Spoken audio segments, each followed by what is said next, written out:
Hello दोस्तों, मैं सच्चिदानंद सिंह आप लोगों का मेरे चैनल पे स्वागत करता हूं। हम लोग क्लास 9 की मैथ पढ़ रहे हैं।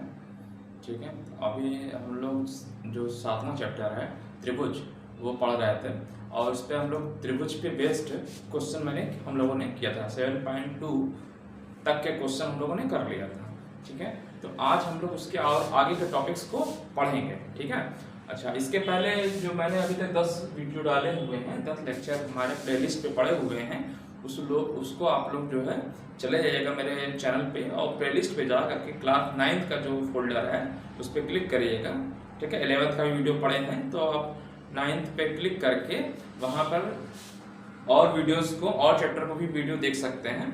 लेकिन अभी जो मैं त्रिभुज पढ़ा रहा है तो त्रिभुज के अगर आप लोगों ने 10 वीडियो जो त्रिभुज के जो 10 वीडियो डाला है मैंने, अगर उसको आप लोगों ने नहीं देखा है तो उसको आप लोग देख लीजिएगा, तब इसको आप देखेंगे तो ज़्यादा अच्छे से समझ में आएगा। ठीक है, तो आज हम लोग पढ़ेंगे त्रिभुजों की सर्वांग क्षमता के लिए कुछ कसौटियां। ठीक है, मतलब त्रिभुज कब सर्वांक्षम हो गए। सबसे पहले आप याद करिएगा, मैंने पढ़ाया था पहले लेक्चर में, मैंने सर्वांक्षमता के मतलब ही बताया था कि जो त्रिभुज हैं सर्वांक्षम कब होते हैं, कब सेम होंगे। ठीक है, कब जो है सेम हो सर्वांक्षम मैंने बताया था। कब हल्का सा रिवीजन करा दूं, जो दो त्रिभुज हैं, मान लीजिए कोई दो त्रिभुज हैं, सर्वांक्षम त्रिभुज कब कहलाते हैं, जब उसके सभी कोण, जैसे मान लीजिए त्रिभुज एबीसी है, मान लीजिए त्रिभुज एबीसी है, ठीक है, ए बी सी है, और दूसरा त्रिभुज है, मान लीजिए डी है, ई है और एफ है। ठीक है, तो दो त्रिभुज के सर्वांक्षम होने के लिए जो कंडीशन है वो हम लोग पढ़ रहे थे। तो सबसे पहला जो हम लोग पढ़ा था हम लोगों ने पढ़ा था S A S, side angle side, मतलब एक त्रिभुज के एक भुजा और मतलब ये भुजा, फिर उसका कोण बीच का, फिर दूसरा भुजा, मतलब दो भुजा और उनके बीच का कोण दूसरे त्रिभुज के दो भुजा और उनके बीच के कोण के बराबर हो, त्रिभुज सर्वांक्षम हो जाएगा। ठीक है, सर्वांक्षम का मतलब होता है कि सभी भुजाएं बराबर होगी। अगर ए बी यहाँ पे तो ए बी यहाँ, ई डी यहाँ इसके बराबर होगा। ठीक, अगर ए सी है तो डी के बराबर होगा, डी एफ के बराबर होगा, और बी सी है तो ई एफ के बराबर होगा। मतलब जो त्रिभुज सर्वांक्षम होगा, जैसे मान लीजिए अगर त्रिभुज सर्वांक्षम को मैंने बताया था, ऐसे दिखाते हैं, ए बी सी है त्रिभुज मान लीजिए, और कोई त्रिभुज सर्वांक्षम है मान लीजिए डी ई। अगर हमने ए इस सीक्वेंस में लिया है ए बी सी, तो यहाँ भी इसी सीक्वेंस में लेना पड़ेगा डी ई एफ। जो ट्रायंगल है डी ई एफ, तो जो ए बी वाली भुजा है वो डी के बराबर होगा। ठीक, इस तरह से बी सी वाली भुजा जो होगी वो ई एफ के बराबर होगा, और ए सी वाली भुजा जो ए से लेकर सी की भुजा होगी वो डी एफ के बराबर होगी। ठीक है, इसी तरीके से मैंने बताया था कोण का होता था, ये कोण ए वाला कोण डी के बराबर होगा, कोण बी बराबर कोण ई होगा, और कोण सी बराबर एफ होगा। ठीक है, तो उसके लिए सबसे पहला जो मैंने बताया था साइड एंगल साइड अवगृहित बताया था। अवगृहित का मतलब ये होता है कि ये सिद्ध नहीं किया जाता है, सिद्ध मान लिए गए हैं। ठीक है, ये पहले से सिद्ध स्टेटमेंट है जिसको मान लिया गया है और इसको सिद्ध नहीं किया जाता। फिर मैंने आपको बताया था तो क्या था, साइड एंगल साइड, मतलब दो त्रिभुज में अगर एक त्रिभुज के दो भुजा और उनके बीच का कोण दूसरे त्रिभुज के संगत भुजा और उनके बीच कोण के बराबर है तो त्रिभुज सर्वांक्षम होता है। फिर मैंने आपको दूसरा बताया था सर्वांक्षमता के लिए, बताया था आपको बताया था एस ए एस हो गया था। इसके बाद मैंने बताया था आपको एंगल साइड एंगल सर्वांक्षमता नियम। इसमें क्या था कि एक त्रिभुज की अगर एक भुजा और दो कोण बराबर हो जाए, देखिए एक भुजा इस भुजा के बराबर हो जाए और ये वाला कोण इस कोण के बराबर हो जाए। ठीक है, मतलब जो दोनों कोण के बीच की भुजा होनी चाहिए, जैसे ये कोण है तो इन दोनों कोण के बीच की भुजा दूसरे त्रिभुज के इन दोनों कोण के संगत कोण, जो इसका ए के संगत डी वाला कोण और बी के संगत ई वाला कोण, और इसकी भुजा ए बी है तो इसकी भुजा डी ई के बराबर है तो त्रिभुज सर्वांक्षम हो जाता है। ठीक, तीसरा फिर मैंने आपको ये दो मैंने बताया था। ठीक है, इसी को आप कई जगह पे पढ़ेंगे एंगल साइड ही बोल देते हैं। ठीक है, फिर आज जो हम लोग पढ़ने जा रहे हैं त्रिभुज की सर्वांक्षमता के लिए, ठीक है, क्या है, साइड साइड साइड सर्वांक्षमता नियम। मतलब एक त्रिभुज की अगर तीनों भुजाएं, जैसे मान लीजिए एक भुजा ये है, एक भुजा ये, एक भुजा ये बराबर है, ठीक, तो दूसरे त्रिभुज की तीनों भुजाएं के बराबर हो तो उस त्रिभुज सर्वांशम होगा। ठीक, ठीक है। सर्वांशम का मतलब ये होता है कि सभी भुजाएं इसकी गति, जो इसकी भुजाएं हैं करस्पॉन्डिंग, जो दूसरा त्रिभुज है उसके करस्पॉन्डिंग यानी संगत भुजा के बराबर अगर है, मतलब ये वाली भुजा इस भुजा के बराबर हो, BC EF के बराबर है, AC DE के बराबर है, तो त्रिभुज सर्वांशम होते हैं। इसी को बोलते हैं साइड साइड सर्वांशमता नियम। ठीक है, तो साइड साइड सर्वांशमता नियम क्या कहता है कि एक त्रिभुज के तीनों भुजाएं, एक त्रिभुज की तीनों भुजाएं, ठीक है, एक अन्य त्रिभुज दूसरे त्रिभुज के तीनों भुजाओं के बराबर हो तो त्रिभुज सर्वांशम कहलाता है। ठीक है, तो अगर दोनों भुजाएं बराबर हैं तो त्रिभुज सर्वांशम हो जाएगा। ठीक है, अच्छा समझ में आ गया। जैसे सर्वांशमता, जैसे मान लीजिए आपसे मैंने कह दिया कि 5 6 और 4, ठीक है, 4 5 6 लेकर के त्रिभुज बनाइए तो बन जाएगा त्रिभुज। देखिए त्रिभुज बनाने के लिए कंडीशन क्या होती है, दो भुजाओं का योग तीसरी भुजा से बड़ी होनी चाहिए। ठीक है, 5 6 बड़ी है 4 से, 6 4 5 से बड़ी है। ठीक है, इसलिए 5 4 9 6 से बड़ी त्रिभुज बन जाएगा। ठीक है, तो आप मान लीजिए त्रिभुज बना लिए, एक त्रिभुज बना लिए। ठीक है, जैसे आपने 5 से त्रिभुज खींच दिया, इधर से आपने 6 काट दिया और इधर 4 काट दिया, मान लीजिए ऐसे कट गया, ये 6 हो गया और ये इधर 4 हो गया, मान लीजिए ये त्रिभुज बन गया। आप चाहे तो इधर त्रिभुज बनाना है तो पहले 4 खींच लीजिए, इधर से 4 खींच लीजिए, यहाँ से आप क्या कर दीजिए 5 काट लीजिए और इधर से 6 काट लीजिए, कट गया त्रिभुज बन गया। ठीक है, ये मान लीजिए इधर से हमने 5 काटा, ये 6। ठीक है, मान लीजिए इसका नाम क्या है, A B C है। ठीक है, अच्छा इसका नाम दे रहे हैं D E F। अब पता है त्रिभुज को सर्वांशम है कि नहीं। देखिए A तो त्रिभुज क्या लिखेंगे, A B C, A B वाला जो है कितनी सेंटीमीटर का 6, तो EF वाला 6 लिखेंगे। ठीक है, अच्छा A B C लिख रहे हैं तो क्या आना चाहिए 6 5 4 आ रहा है, 6 A B C लिख रहे हैं ना, 6 5 और ये 4 आ रहा है, इसी सीक्वेंस में लिखना पड़ेगा 6 5 4, तो 6 5 4 यानी यहाँ पे जो संगत जो भुजा होगी क्या होगी, ट्रायंगल आ जाएगा F D E। देखिए F D E 6 5 4, तो ये ट्रायंगल आपका सर्वांशम हो जाएगा। ठीक है, तो किसके सर्वांशम, A के करस्पॉन्डिंग भुजा यहाँ पे कौन सी है, ये देखिए F है। ठीक, अच्छा B के करस्पॉन्डिंग यहाँ पे D है। ठीक, और C के करस्पॉन्डिंग E है। ठीक है, तो एक त्रिभुज की तीनों भुजाएं दूसरे त्रिभुज की तीनों भुजाओं के बराबर हो गई, त्रिभुज सर्वांशम हो गया। ठीक है, ठीक है, इसी तरीके से कोण A कोण F के बराबर हो जाएगा। भाई कोण अगर A है तो कोण F के बराबर होगा, B वाला कोण D के बराबर होगा और C वाला कोण E के बराबर हो जाएगा। तो ये पहला था जो आपका S सर्वांशमता नियम। ठीक है, तो इसको सिद्ध कर भी सकते हैं क्योंकि प्रमेय है, प्रमेय जो भी होता है सिद्ध किया जाता है। और जैसे मैंने सबसे पहले बताया था SAS ये सर्वांशमता जो नियम है ये अवकलित है, इसको सिद्ध नहीं किया था, पहले से सिद्ध स्टेटमेंट माना गया। ठीक, चलिए अच्छा इसके बाद एंगल साइड एंगल ये प्रमेय था, जो सिद्ध करके हमने दिखाया भी था। ठीक है, अच्छा अगला जो है तो ये हो गया प्रमेय वाला। ठीक है, पहला वाला S सर्वांशमता नियम साइड साइड साइड। ठीक है, मतलब तीन भुजाएं। ठीक है, एक त्रिभुज की तीनों भुजाएं दूसरे त्रिभुज की तीनों भुजाओं के बराबर हो त्रिभुज सर्वांशम होता है। फिर दूसरा है, इसके बाद फिर आ जाता है RHS सर्वांशमता नियम। RHS सर्वांशमता नियम, R फॉर राइट एंगल समकोण त्रिभुज, समकोण हो गया, H हाइपोटेनियस, ठीक, कर्ण जिसे बोलते हैं, और S फॉर साइड। ठीक है, तो शॉर्ट में इसको लिखते हैं RHS, मतलब क्या ऐसा समझिए कि एक समकोण त्रिभुज होगा, एक क्या होगा समकोण त्रिभुज। R का मतलब right angle, H for hypotenuse यानी कर्ण, इसको बोलते हैं हाइपोटेनियस टेनस या कर्ण बोलते हैं। ठीक है,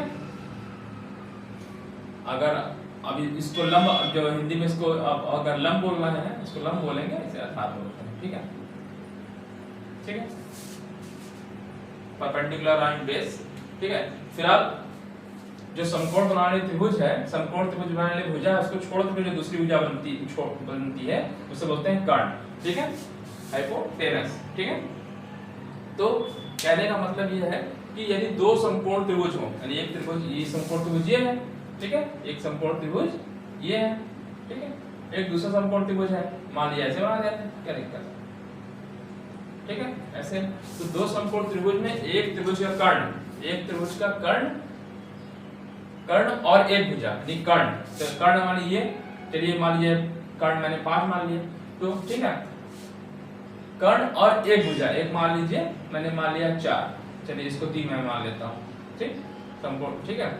दूसरे त्रिभुज के कर्ण, दूसरे त्रिभुज का कर्ण और एक भुजा के बराबर अगर है तो वो त्रिभुज क्या होगा, सर्वांगसम होंगे। तो कहने का मतलब अगर ये 5 है, देखिए देखिए ये 5 है, तो ये मतलब अगर एक त्रिभुज ABC मान लीजिए, त्रिभुज का नाम है ABC, ठीक है, और इसका नाम है DEF है, ठीक है। तो दो समकोण त्रिभुज में एक त्रिभुज का कर्ण, यानी ये मान लीजिए AC हो गया, और एक भुजा BC है, ठीक, 3 मान लिए। तो दूसरे त्रिभुज के कर्ण 5, ठीक, और एक भुजा के बराबर हो तो त्रिभुज सर्वांगसम होता है, ठीक है। तो क्या सर्वांगसम होगा, AB, मान लीजिए नाम इसका दे रहे हैं ABC, ट्रायंगल ABC, तो A और खाली वाली जो छोड़ा है ये B है, फिर C है, तो इधर क्या सर्वांगसम होगा, देखिए, ठीक। तो मैंने शुरू किया है कहां से, A से, ठीक है। तो यहाँ पे क्या होगा, देखिए BC लास्ट में आ रहा है, देखिए ABC, तो जो BC वाले यार 3 आ रहा है, ठीक है, A से शुरुआत किया, A से शुरुआत किया मैंने, ठीक है। तो यहाँ पे क्या होगा, देखिए इस वाले ट्रायंगल में देखे, इसके करस्पॉन्डिंग A के करस्पॉन्डिंग क्या है, AB के करस्पॉन्डिंग, मतलब किधर से लिखेंगे आप, ऐसे लिखेंगे EFDE लिखेंगे कि FED लिखेंगे, ये चीज ध्यान रखने की जरूरत होती है, ठीक है। देखिए कैसे निकालें, देखिए ABC है, तो A से पहले B पे आ रहा है जो कि खाली है, ठीक है। अच्छा उसके बाद क्या है, BC 3 आ रहा है, 3, ठीक। तो क्या आना चाहिए यहाँ पे, DFE आना चाहिए, DFE। देखिए चेक कर लीजिए सही है कि नहीं। AB मान लीजिए जो आप निकालेंगे, अगर अभी निकाल तो बताएं कैसे आप निकालते हैं, जानते हैं नहीं आप लोग, समकोण त्रिभुज में क्या होता है, कर्ण का स्क्वायर है ना, इसका स्क्वायर बराबर इसका स्क्वायर प्लस इसका स्क्वायर होता है ना, मतलब आधार का स्क्वायर, जैसे इसको आप ऐसे तो लिखते हैं, शॉर्ट में से लिखते हैं, हाइपोटेनस का स्क्वायर इक्वल टू बेस, आप आधार बोलते हैं या बेस बोलते हैं, ठीक है, आधार हिंदी में बोलते हैं, तो मान लीजिए मैं बेस लिख रहा हूँ, बेस का स्क्वायर प्लस लंब, ठीक है, लंब का स्क्वायर, या आप ऐसे लिखते हैं, कर्ण का स्क्वायर आप पढ़े होंगे, कर्ण का वर्ग बराबर आधार का वर्ग प्लस लंब का, यही तो पढ़े आप लोग। लंब इसको बोल देते हैं, आधार इसको बोल देते हैं, एक कर्ण होता है, तो ठीक है। तो इससे हम दूसरी जो एक साइड बच रही है निकाल सकते हैं, कर्ण दिया है कितना 5 का स्क्वायर, ठीक, आधार कितना है, आधार ये 3 है, तो और ये निकाल सकते हैं, लंब को मैं L लिख दे रहा हूँ, L का स्क्वायर, तो निकाल सकते हैं ना, 25 हो गया, ठीक, और ये 3 त्रिकोण इधर घटा दिया, ठीक है, बराबर L स्क्वायर आ जाएगा, यानी घटाने में कितना आएगा, 16 आएगा, 16 का वर्गमूल लेंगे तो 4 आएगा, यानी L बराबर कितना आ जाएगा, 4 आ जाएगा, ठीक है, घटाएंगे 16 आएगा, L स्क्वायर है, तो L बराबर कितना आएगा, वर्गमूल ले लेंगे 4 आ जाएगा, तो इसका मतलब साइड कितनी हो जाएगी, 4, देखिए 4 यहाँ पे आ गए, तो अब देखिए वही पर में हो गया कि नहीं हो गया वाला, एक त्रिभुज की तीनों भुजाएं दूसरे त्रिभुज की तीनों भुजा के बराबर हो तो क्या हो जाएगा, त्रिभुज सर्वांगसम हो जाता है, ठीक है। तो RHS सर्वांगसम का नियम क्या है, यदि दो समकोण त्रिभुजों में एक त्रिभुज का कर्ण और एक भुजा, एक कर्ण और एक भुजा दूसरे त्रिभुज के एक कर्ण और एक भुजा के बराबर हो तो सर्वांगसम होता है। कैसे होता है मैंने बता ही दिया आपको कि भाई देखिए 5 3 मालूम था, 5 3 यहाँ भी मालूम था, तो ये तो निकाल ही सकते हैं ना ऑटोमेटिक, 4 आ जाएगा, तो 4 तो यहाँ पर भी वही चीज आ जाएगी। तो एक और पहले आपने पर में पढ़ा ही है, एक त्रिभुज तीनों हो जाएगा बराबर हो तो त्रिभुज सर्वांगसम होते हैं, तो ये भी आपका सर्वांगसम हो गया, ठीक है। तो वही है कि सर्वांगसमता के लिए जो हमने नियम पढ़े हैं, पहला मैंने पढ़ा साइड एंगल साइड, फिर मैंने पढ़ाया आपको एंगल साइड एंगल, फिर तीसरा हो गया आपका साइड साइड साइड सर्वांग क्षमता नियम।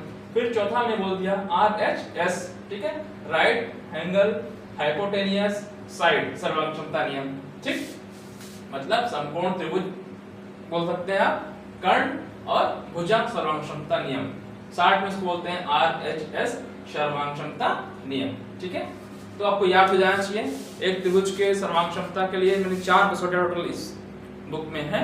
मैंने बताया सबसे पहले बताया था साइड एंगल साइड सर्वांग क्षमता नियम, दूसरा मैंने बताया एंगल साइड एंगल, ठीक, तीसरा मैंने बताया साइड साइड साइड, और चौथा आपका हो गया RHS सर्वांग क्षमता नियम, ठीक है, ठीक है। तो देखिए आपने निकाल लिया 4 आ गया कि नहीं, यहाँ पे 4 आ गया, यहाँ पे 4 हो गया, और त्रिभुज के तीनों हो जाएंगे बराबर होगा नहीं, सर्वांग क्षमता हो ही गया, ठीक है। तो बस यही बस आपको ध्यान क्या रखना है, ABC AB 4 और BC 3, ठीक है, 4 फिर BC 3 और AC जो AC आ रहा है वो 5 आ रहा है, इसी सीक्वेंस से यहाँ पर भी होना चाहिए। AB 4 है तो यहाँ पे DF 4 होना चाहिए, उसके बाद क्या आ रहा है, BC आ रहा था 3 आ रहा था, तो ये FE आपने लिखा 3 आ रहा है, और DE 5 आ रहा है, ठीक है, तो ये सर्वांग क्षम हो गया, ठीक है। इसी पे बेस्ड एक क्वेश्चन है, इसको मैंने लिख दिया है, इस क्वेश्चन को देखते हैं हम लोग, निकाल दे रहे हैं।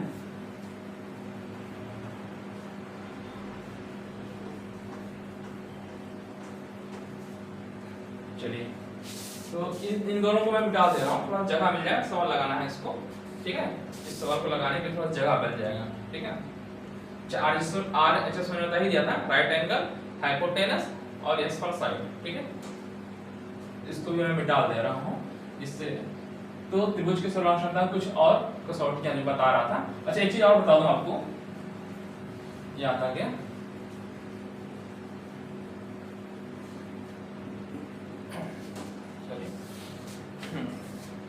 मैं कह रहा था कि अगर आपसे कोई कह दे कि क्या एंगल एंगल एंगल एक त्रिभुज के तीनों कोण बराबर हो तो क्या सर्वांग क्षम हो जाएगा, नहीं होगा, साइड साइड तो हो जाते हैं, लेकिन अगर तीनों कोण बराबर हो तो क्या सर्वांग क्षम होगा, नहीं होगा। देखिए कैसे, एक त्रिभुज छोटा सा मैं बना रहा हूँ, जैसे मान लीजिए इसकी भुजा 3 3 3 है, ठीक है, अगर आप 3 जब भुजाएं बराबर हो गई तो इसका कोण भी बराबर होंगे ना, तो कोण बराबर होंगे तो कितने अंश का आएगा, 60 अंश। मैंने बताया था कि तीनों कोणों का योगफल 180 अंश होता है, तो 180 को 3 से भाग देंगे कितना आया, 60 अंश, तो इसका फिर ये 60 अंश आया, ये 60 अंश आया, ये 60 अंश आया, ठीक है। मान लीजिए इस भुजा का नाम ABC है, देखिए 3 3 है, देखिए कोण तीनों कोण बराबर हो गए। एक दूसरा त्रिभुज मैं बना दे रहा हूँ, मैं दूसरा त्रिभुज बना दे रहा हूँ, थोड़ा बड़ा कर दे रहा हूँ, चलिए इसका 5 है, ये भी 5 है, ये भी 5 है, बन जाएगा, ठीक है। इसका मान लीजिए DEF, ठीक है।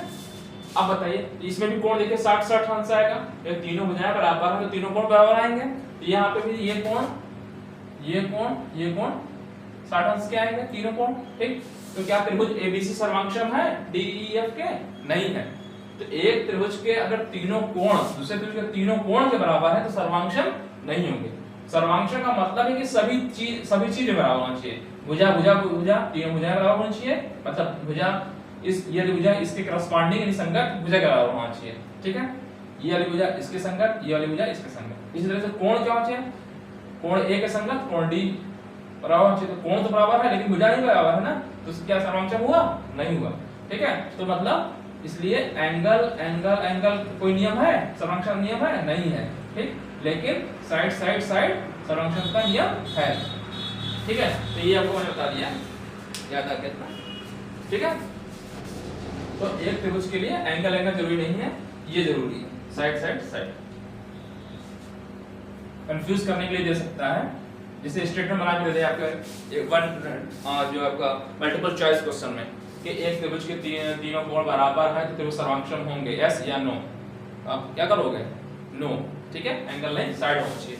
चलिए क्या है, AB एक रेखाखंड है, AB एक रेखाखंड है, ठीक है, तथा बिंदु P और Q इस रेखाखंड AB के विपरीत ओर है। मतलब AB एक रेखाखंड है, AB एक रेखाखंड है, AB एक रेखाखंड है, इसका नाम है AB, ठीक, ये भी रेखाखंड है, तथा बिंदु P और Q AB के विपरीत ओर इस प्रकार से स्थित हैं कि इनमें से प्रत्येक A और B समदूरस्थ हैं। ए और बी समदूरस्थ हैं। दर्शाइए, ठीक है, कि PQ रेखाखंड AB का लंबसमद्विभाजक है। क्या कह रहा है? एक रेख, ठीक है, क्या कह रहा है? AB एक रेखाखंड है, ठीक है, रेखाखंड है, किस दिया?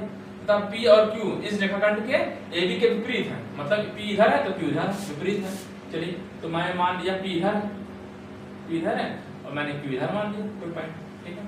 AB के विपरीत इस प्रकार से स्थित हैं कि A और B से समदूरस्थ हैं, मतलब A और B से समदूरस्थ, समान दूरी पे हैं, मतलब ये दूरी जो है अगर है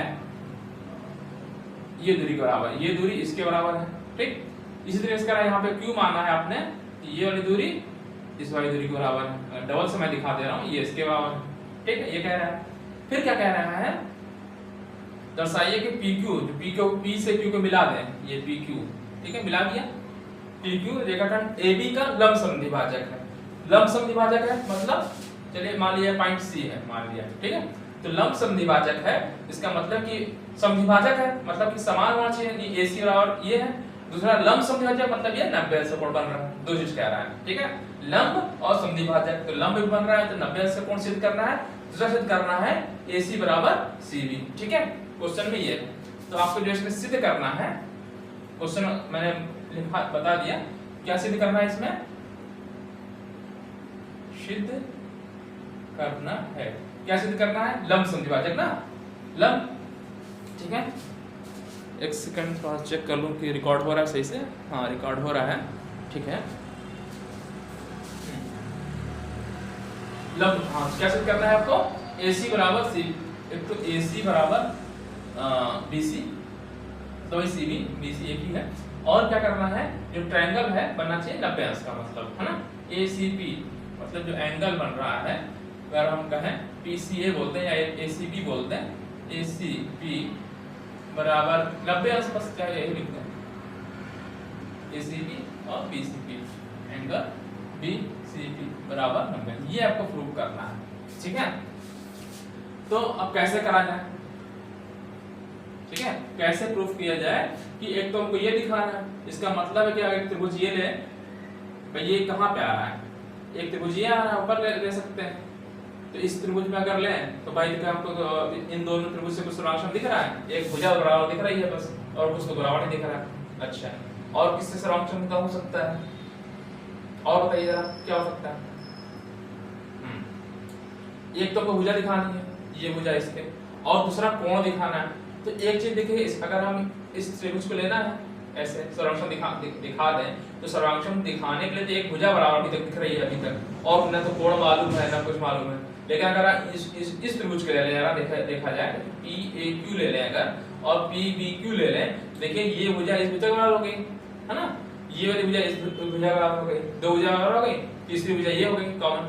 तो नहीं, एक त्रिभुज के तीनों भुजा अगर बराबर हो गए, सर्वांशम हो जाएगा, ठीक, ये मिल जाएगा। जो सर्वांशम, अगर ये त्रिभुज सर्वांशम हो गया तो इसका मतलब है कि ये वाला कोण इस कोण के बराबर हो जाएगा, ठीक, ये वाला कोण इस कोण के बराबर हो जाएगा, ये वाला कोण, ठीक है, मतलब ये वाला कोण इस कोण के बराबर हो जाएगा, ये तो मालूम चल जाएगा, ठीक। फिर तो यानी कोण मालूम चल जाएगा, तो आप देखिए अब हम ये त्रिभुज ले सकते हैं, एक त्रिभुज ये ले लें, त्रिभुज ये ले लें, देखिए एक भुजा और ये वाला कोण इस कोण के बराबर हो जाएगा, और ये भुजा कॉमन हो जाएगी, तो एंगल साइड एंगल से ये वाला त्रिभुज सर्वांशम हो जाएगा। अच्छा, ये दोनों त्रिभुज सर्वांशम अगर हो गया तो क्या हो जाएगा? इससे हमको ये मालूम चल जाएगा कि ये बराबर ये हो जाएगा, तो एक समद्विभाजित ये प्रूफ हो जाएगा। दूसरा फिर 90 अंश सिद्ध करना होगा। तो अब देखिए, ये एक रेखा है और इस पे की ये जो रेखा है कट कर रही है, तो इन दोनों का योगफल 90 अंश होगा, जबकि ये कोण इस कोण के बराबर हो जाएगा क्योंकि सर्वांशम ने सिद्ध कर दिया है, तो इससे क्या हो जाएगा? दोनों 90 अंश हो जाएगा। यही काम करना है क्वेश्चन में, ठीक है। क्वेश्चन को बस एक बार सोच के एनालिसिस कर लीजिए, क्या करना है, कैसे करना है, फिर उसके बाद करना होता है, ठीक है। तो करते हैं। तो मैंने क्या कहा सबसे पहले? ट्रायंगल ले रहा है PAQ, तो मैंने लिया त्रिभुज, इस त्रिभुज में इसको भी मिटा देंगे, ठीक है, अभी तक हम लिख दे रहे हैं। तो त्रिभुज PAQ में, ठीक है, PAQ और त्रिभुज PAQ ले रहे हैं तो PBQ लेंगे, ट्रायंगल PBQ में, ठीक। AB देखिए इसमें क्या है, PA बराबर PB है ना, PA बराबर PB है, तो क्या दिया है, पी ए बराबर पी बी है, ठीक है, ये दिया है पहले से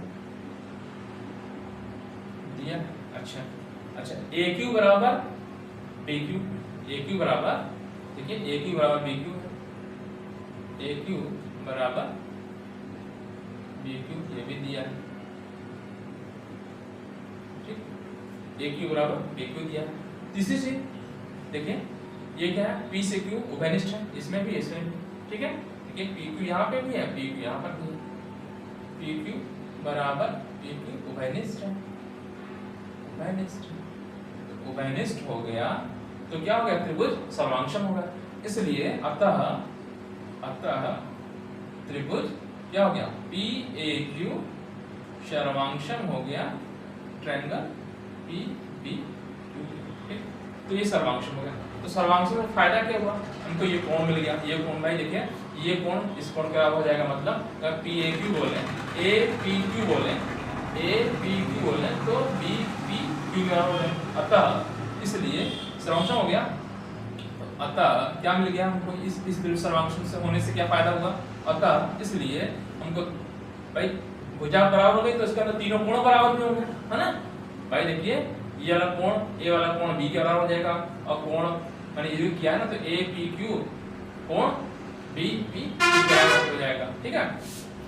तो क्या हो गया, ए पी क्यू, अतः एंगल कोण क्या हो गया, ए पी क्यू, जिसकी जरूरत पड़ेगी, ए पी क्यू बराबर त्रिभुज कोण बी पी क्यू, ठीक है, बी पी क्यू, क्यों सीपीसीटी, शॉर्ट में सीपीसीटी लिख रहा हूं, इसका मतलब क्या है, corresponding part of congruent triangle, ठीक है, सर्वांगसम त्रिभुज। अब हिंदी में लिख दीजिएगा, मैं लिख लिख दे रहा हूं, सर्वांगसम त्रिभुज में, सर्वांगसम त्रिभुज में क्या होता है, संगत भाग बराबर, संगत भाग बराबर होते हैं, ठीक है। इसी को हम लोग शॉर्ट में बोलते हैं क्या, सीपी सीटी, ठीक है, चाहे तो आप सीपीसीटी लिख सकते हैं, लेकिन आप लोग यही लिखिएगा ज्यादा सही है, ठीक है। तो कोण मालूम चल गया, चलिए इस कोण को हम नंबर 1 डाल दे रहे हैं, जिसकी जरूरत पड़ेगी, ठीक है, ठीक है।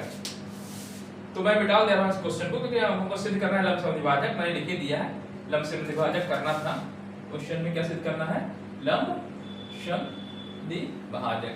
तो लंबसम द्विभाजक का मतलब ही हो गया कि AC बराबर ये हो जाए और ये 90 हो जाए, है ना, ठीक है। मैं इसको मिटा दे रहा हूं, तो जगह मिल जाएगा हमको लगाने के लिए। क्वेश्चंस को पढ़ते रहिए, समझते रहिए, समझ में आ गया तो क्वेश्चन आप कर लेते हैं, क्योंकि ये सब बेस है। जब ये सब बेस अगर आपका हो जाएगा तो कंपटीशन में क्वेश्चन बहुत तो आप मिनटों में लगा लेंगे, सेकंडों में लगाएंगे। तो आप फेवरेट का कर रहे हैं। अब हम क्या करना है, एंगल मिल गया, ठीक है। अब हम त्रिभुज ये ले सकते हैं, ठीक है, पी ए पी सी और बी पी सी में, ठीक है। अब now we take the triangle APP, triangle APC ले लेते हैं, APC और APC तो BPC एंड ट्रायंगल BPC, ठीक है। नाउ आप इसमें क्या देख रहे हैं, देखो ये आपने AB बराबर PB दिया है, देखिए AB बराबर BP दिया है, AP बराबर BP दिया हुआ है, मैंने सिद्ध कर दिया है कोण APC, देखिए APC बोल सकते हैं या APQ बोलते हैं, बात वही है, ठीक है। देखिए APC यहीं तक करेंगे और Q यहाँ तक बोलते तो APQ, ठीक है। ट्रायंगल APQ बराबर एंगल BPC, ठीक है, ये हम C लिख दे रहे हैं, APC बराबर एंगल BPC, एंगल BPC, ठीक है। मैंने ये ऊपर प्रूव कर दिया, देखिए ए पी क्यू ही जो है ए पी सी है ना, ए पी सी यहीं तक बोल रहा है, ए पी क्यू यहाँ तक बोल रहा है, ये मैंने यहाँ प्रूफ कर दिया है। तो यहाँ लिख देंगे, ऊपर सिद्ध कर चुके हैं, या फ्रॉम्स इक्वेशन फर्स्ट, ऊपर सिद्ध कर चुके हैं, ठीक है, ऊपर सिद्ध कर चुके हैं ये कोण, ठीक है। और ये दिया है, ये तो दिया ही हुआ है, ये दिया। और तीसरा ये क्या हो गया, पीसी उभयनिष्ठ है, इसमें भी और इसमें भी, देखिए पीसी यहाँ पे भी, पीसी यहाँ पे भी, पीसी। अच्छा एक चीज ये लिख दीजिएगा, मैंने किस चीज से शुरू किया था, साइड साइड साइड नियम से, है ना, साइड साइड साइड साइड सर्वांग क्षमता नियम से मैंने किया था।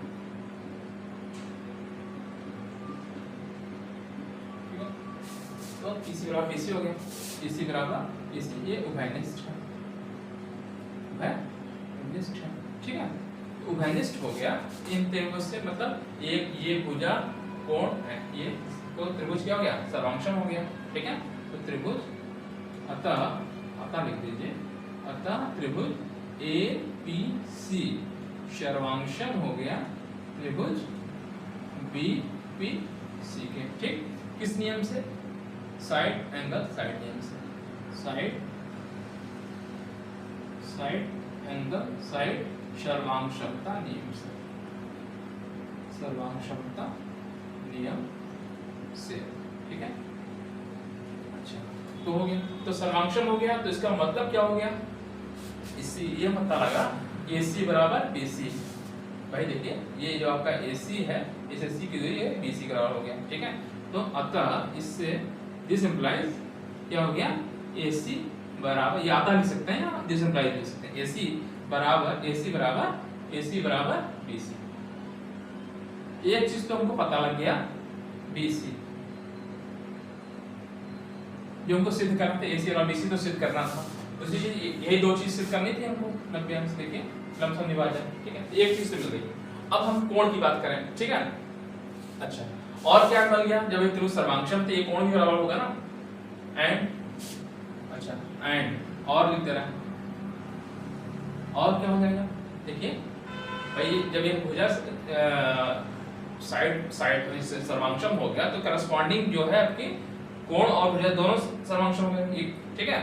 तो इसको लिख देंगे, सिंपलिसिटी लिख देंगे, क्या हो जाएगा, मैं कह रहा हूँ एंगल ACP और एंगल ACP, यानी ACP और BCP,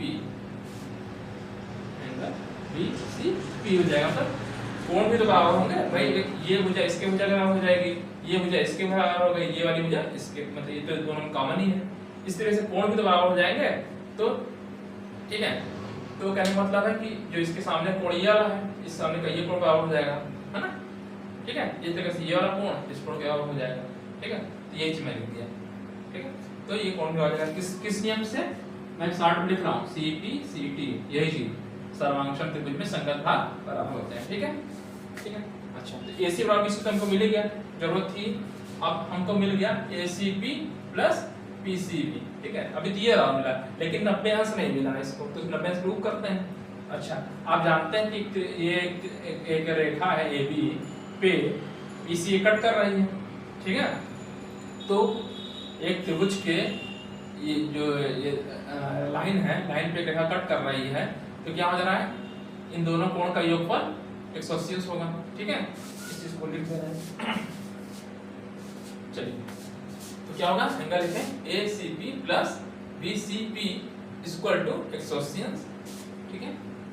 तो triangle ACP plus triangle BCP बराबर 180 है, क्यों, क्योंकि AC एक सीधी रेखा है, इसमें कोई रेखा कट कर रही, तो यानी इन दोनों कोणों का योगफल कितना होगा, 180 होगा, ठीक है। तो इसको लिख करके तो दोनों बराबर है, इसलिए 90 सही जाएगा, ठीक है। तो इसको थोड़ा एक और लिखते हैं भाषा में, अगर लिखना चाहते हैं तो इसको लिखेंगे रैखिक योग, ठीक है। इसको जो बोलते हैं रैखिक योग, ठीक है। ये रेखाक्यूब का मतलब होता है कि एक रेखा ये है, ठीक है, इस पे कोई लाइन कट, कोई भी लाइन कट कर रही है, रेखाक्यूब में, तो रेखाक्यूब में मतलब एक 180 अंश है, यानी ये कोण प्लस ये कोण 180 रेखाक्यूब में, ठीक है। अच्छा अभी आपने सिद्ध किया समीकरण फर्स्ट में, देखिए एसीबी बराबर बीसीबी मैंने सिद्ध किया, एसीबी बराबर बीसीबी किया है, तो मैं एंगल, चलिए एसीबी लिख दे रहा है और ये जो बीसीबी है एसीबी लिख दे रहा है, ठीक है,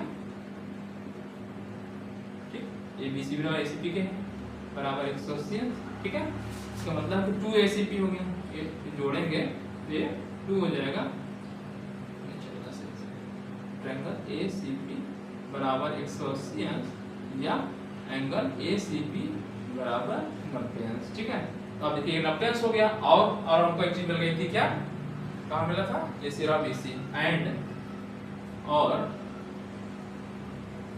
क्या मिला था, एक तो हमको ये मिल ही गया और हमको मिला था एसी बराबर बीसी, ठीक है, तो ये मिल गया, तो देखिए ये बराबर ये हो गया और एंगल 90 अंश हो गया, तो वही चीज लंब से वाले हो गया, ठीक है, यही सिद्ध करना था आपको।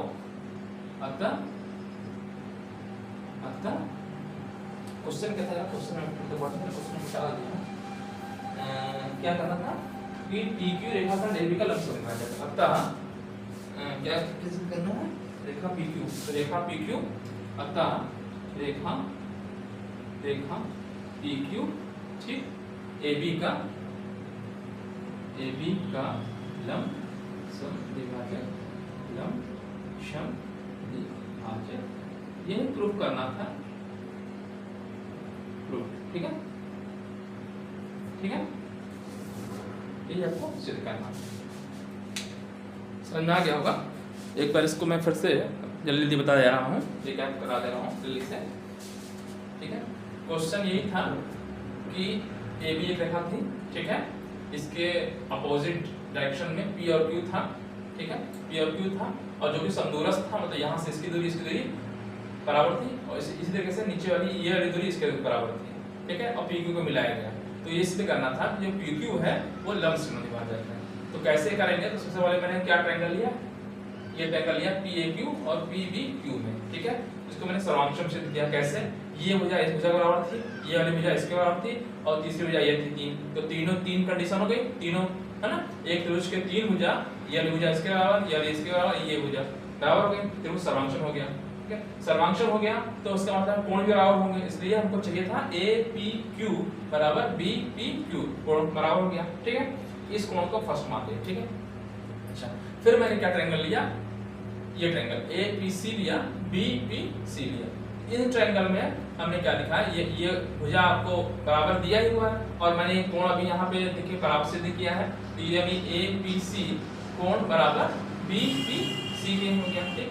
तीसरी भुजा PC जो है गामा है, तो इन तीनों से क्या हो गया, ये त्रिभुज, इधर वाला त्रिभुज, ये त्रिभुज सर्वांशम हो गया, ठीक है, सर्वांशम हो गया, तो इससे मिल गया हमको AC बराबर BC, जो कि हमको प्रूव करना था, एक चीज मिल गया, ठीक।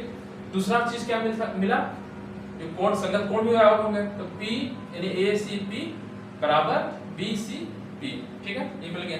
अच्छा उसके बाद देखिए एक ये लाइन है, एक रेखा है और इस पे एक दूसरी रेखा कट कर रही है, यानी ये दोनों, यानी ये वाला कोण प्लस ये वाला कोण रेखाक्यूब बना रहे हैं, मतलब रेखाक्यूब बना रहे हैं, मतलब कोणों का योगफल 180 अंश, ठीक, इसलिए ACP प्लस BCP बराबर 180 अंश, ठीक। अच्छा अभी मैंने सिद्ध किया है, क्या सिद्ध किया, ACP बराबर BCP, ACP बराबर BCP, यानी BCP का बराबर ACP रख दिया, ठीक है, तो मैंने इससे निकाल लिया ACP की वैल्यू कितनी आ गई, 90 अंश, तो 90 अंश आ गया और बराबर आ गया, तो ये क्या हो गया, लंब समद्विभाजक है, ठीक है। इसके बाद का क्वेश्चन मैं यहाँ पे लिख दे रहा हूँ, ठीक है, चलिए प्रश्न को मैंने ऊपर लिख दिया है, क्वेश्चन मैंने यहाँ लिख दिया है, क्या है, बिंदु A पर प्रक्षेप करने वाली दो रेखाएं L और M से समदूरस्थ बिंदु P है, दर्शाइए कि रेखा AP दोनों रेखाओं के बीच के कोण को समद्विभाजित करती है। देखिए बिंदु A पर प्रतिच्छेद करने वाली दो रेखाएं L और M हैं, L और M से समदूरस्थ, L और M से समान दूरी पर कोई बिंदु P है, समदूरस्थ एक बिंदु P है, दर्शाना यह है कि A से P को मिला दिया, तो दर्शाइए कि रेखा AP दोनों रेखाओं के बीच के कोण को समद्विभाजित करती है, मतलब ये BAQAC है तो जो कोण है इसको समविभाजित करती है, मतलब BAP बराबर CAP, ये सिद्ध करना है आपको। ठीक है, रेखा L और M एक बिंदु A पर प्रतिच्छेद कर रही है, बिंदु P है, से इसकी और इसकी दूरी, जो रेखा L की दूरी समान है, ये दिया है। ठीक है, और आपको सिद्ध करना है कि जो ये कोण बन रहा है L और M के बीच में, ठीक है, तो जो AP है इसको समविभाजित करती है, मतलब ऊपर वाला कोण नीचे वाले कोण के बराबर है, ये सिद्ध करना है। ठीक है, वही चीज मैं लिख दे रहा हूं, रेखा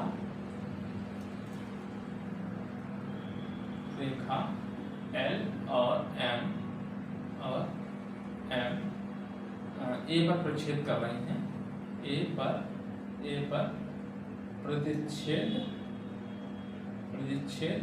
करती हैं, ठीक है, कर रही हैं। अच्छा, फिर अच्छा P जो रहा कि समदूरस्थ है ना, तो क्या दूरत्व है, मतलब बिंदु A पर प्रतिच्छेद करने वाली दो रेखाएं L और M से समदूरस्थ हैं, मतलब कि मान लिया जो बिंदु P है, ठीक है, आप ऐसे लिखिए L और M, L रेखा L और M बिंदु P से समान दूरी पे है या समदूरस्थ है, समदूरस्थ है, और मान लेते हैं एंगल APB, ठीक है, माना कोण ABP 90 अंश है, ABP बराबर 90 अंश, और ACP एंगल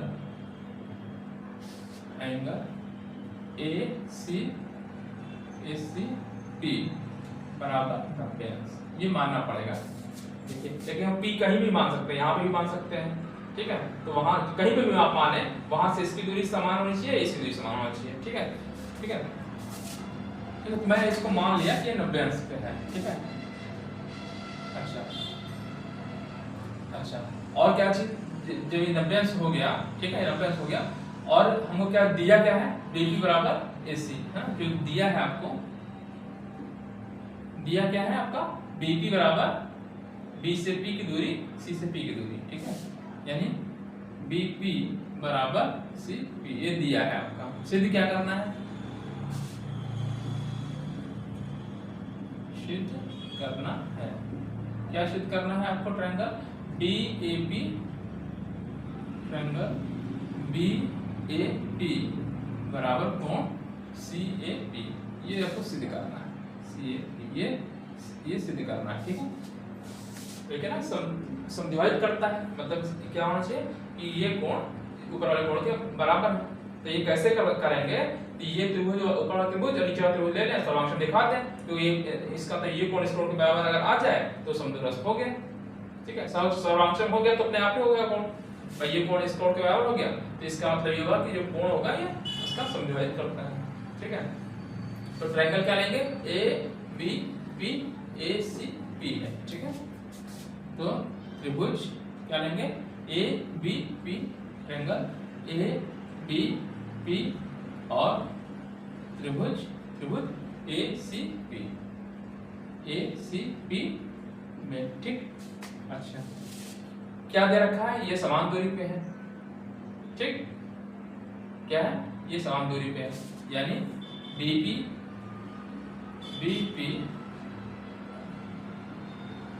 हमने क्या लिया, ABP, ठीक है, तो मैंने कहा BP बराबर CP, ये दिया ही हुआ है। ठीक है, अच्छा, ये मैंने माना है ABP एंगल ABP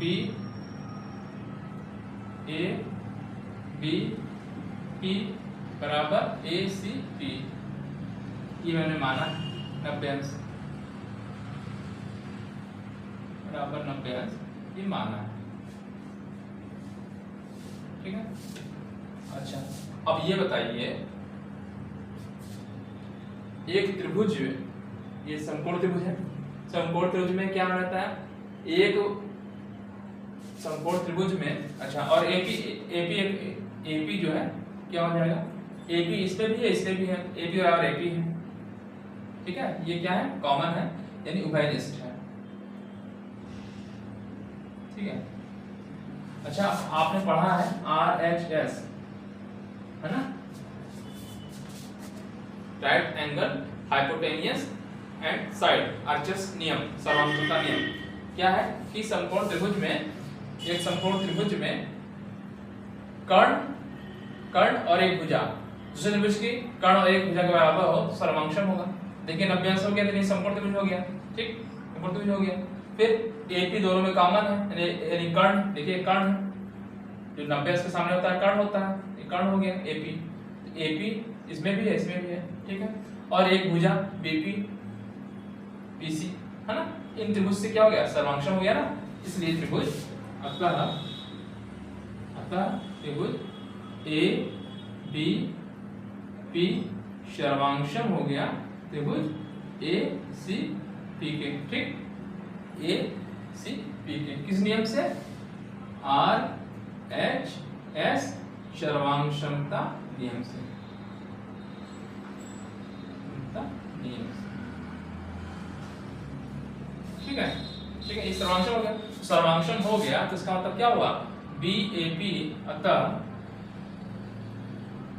जो सर्वांशम प्रूव कर दिया, दिस इंप्लाइज या क्या हो गया, B एंगल BAP बराबर एंगल CAP किस नियम से, CPCT सर्वांशम त्रिभुज में संगत भाग बराबर होते हैं, ये लिखिएगा, मैं CPCT इसको शॉर्ट में बोलते हैं, मैंने लिख दिया, ठीक है। तो अच्छा एंगल क्या हो गया, BAP बराबर CAP, ठीक है। तो इसलिए अतः इसका मतलब है कि जब कोण, ये दोनों कोण बराबर हो गए, इसका मतलब ये हो गया क्या है आपका कि संधारित कर रहा है जो AP इन दोनों कोणों को संधारित कर, जब ये कोण इसके बराबर आ गया, देखिए ये वाला ऊपर वाला कोण देखिए ये और ये वाला कोण बराबर आ गया, तो अतः जो आपका AP है कोण दोनों रेखाओं के बीच के कोण को संधारित करता है, ये चीज लिख दीजिए, अतः जो दिखाना था बराबर आ गया ना, अतः इसलिए या अतः लिख सकते हैं, गर्मी की वजह से सूख जा रहा है आपका हाइटर, इसलिए रेखा AP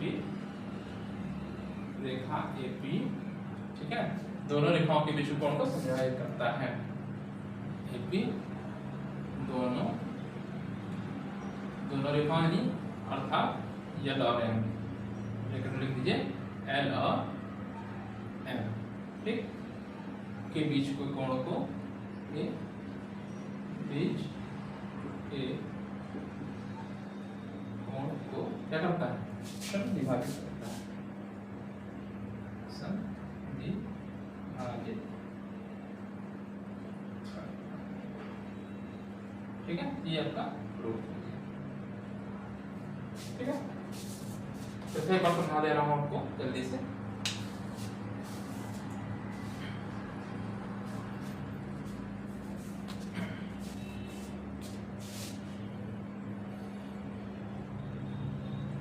यही सेट करना था, BAP सेट करना था ना, फिर आप CAP देखिए, फिर से एक क्वेश्चन समझा दे रहा हूँ और कैसे मैंने किया बता दे रहा हूँ। देखिए बिंदु A पर प्रक्षेद करने वाली दो रेखाएं L और M से समदूरस्थ बिंदु P है, ठीक है, दो रेखा कट कर रही हैं, यहाँ से इसकी दूरी इस दूरी से समान है, ठीक है। फिर क्या कह रहा है, दर्शाना है कि AP जो है इस जो कोणों के बीच में जो कोण बन रहा है इसका समद्विभाजक है, AP दोनों रेखाओं के बीच के कोण का समद्विभाजक है, ठीक है। अर्थात जो समद्विभाजक है अर्थात क्या दिखाना है, DAP बराबर CAP दिखाना है, ठीक है, ये दिखाना है। तो मैंने क्या किया, ट्रायंगल ले लिया ABP और ACP है, ठीक।